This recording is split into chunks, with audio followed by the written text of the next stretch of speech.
Now our base coat is dry-ish. It could be more dry, but we're gonna go ahead and work with it. Just a little wide brush here, and I'm going to go right into the paint and just get a little bit of each of these colors on here. I'm just gonna kind of dab right in the center there, just to get a little bit of each of the colors.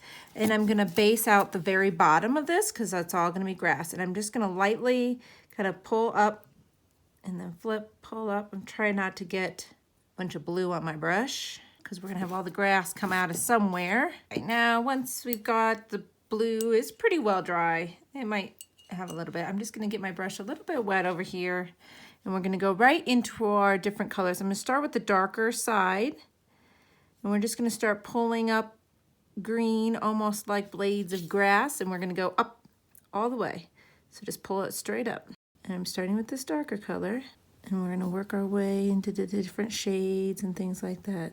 We're gonna get all these, pulling them straight up from the base.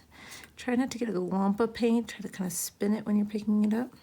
We're slowly work our way dark to light. Just these little streaks coming up off the ground. Now, I'm not gonna skip all of this, but I am gonna speed this up. I'm just gonna keep pulling these different streaks up from the ground, one little area at a time.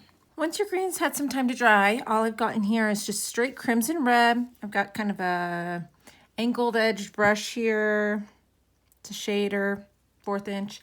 So all I'm gonna do is I'm gonna dab straight into the paint, kind of load up that brush, straight into the paint, and then I'm going to just start laying out my flowers. I'm going to kind of use the side because it will kind of put the petal upward.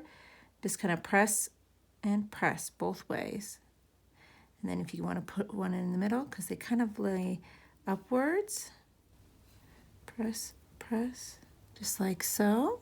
And we're going to have some down here. And you can kind of go turn it to the tip and just kind of add in a couple little tiny little tops. Buds haven't quite bloomed yet. Some little short ones didn't quite make it up to the top of the bunch. You can also do it a little further back, like this.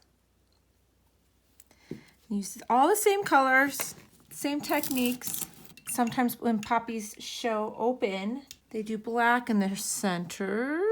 Got a little bit of black here, and you can take your liner brush in with just the littlest bit of black on your brush. A little dollop right there on the tip. And you can go back into ones that look like they're open all the way. See, some of them are opening upward to the light. Some of them might actually open out, and you can add a little black dot in there, and you can kind of wiggle it out to the edges just a little bit. And do just a few of them like that. You can do that on a few here. And these are a little bit smaller, so I'm gonna be more careful to really barely touch. Now make sure you don't waste your paint. Take your extra paints. I was base coating rocks. Look, I got a green base coat, got a blue base coated rock now. And I've got 2 poppy rocks, so I'll probably have a red base coated rock here in a second too. So I hope you guys enjoyed this tutorial for some fun and easy poppy flowers. Bye-bye, everybody.